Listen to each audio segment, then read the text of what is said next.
I knew that Mom was not doing well. Another family devastated, realizing their loved one wasn't going to make it after she was diagnosed with COVID-19. A good mother and a woman of faith. That's how family would describe Andrea Salazar. Our Alyssa Tellez spoke to the family of the 89-year-old grandmother who died of COVID-19 just before Christmas. Andrea had been staying in a nursing home when we first introduced you to her when they stopped allowing visitors. Her husband, Martin, came to see her through a window. This was back in March. Now, 9 months later, her family is in mourning. She loved talking to people about the Lord and bringing them to the cross. Andrea Salazar. That was my mother.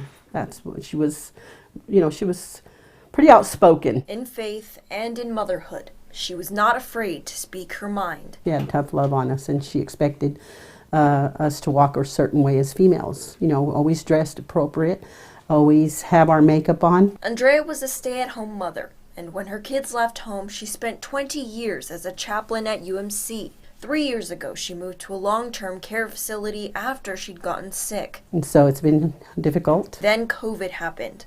Not able to see our mother, or my dad wasn't able to see his wife since March. Andrea was exposed to COVID-19 on November 23rd.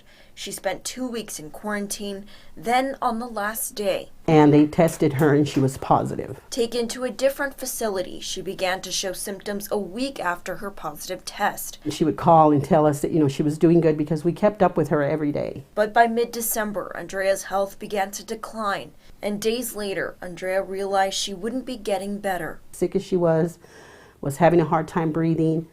She still took it upon herself to call every single one of her children and my father, and to tell us that she knew that God was ready. Her family deciding not to put her on a ventilator. It was time to let her go. And that was the hardest decision that we had to make. It's not uncommon for patients to experience symptoms 7 to 12 days after a COVID-19 diagnosis.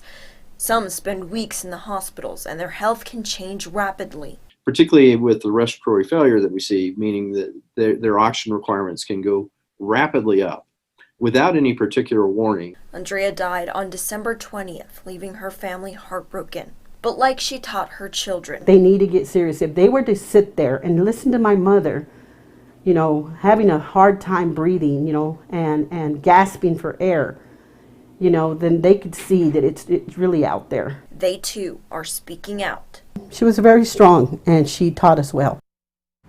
Andrea's family has already held a viewing and funeral services for her, but because of a backlog at the cemetery, she will not be buried until next week.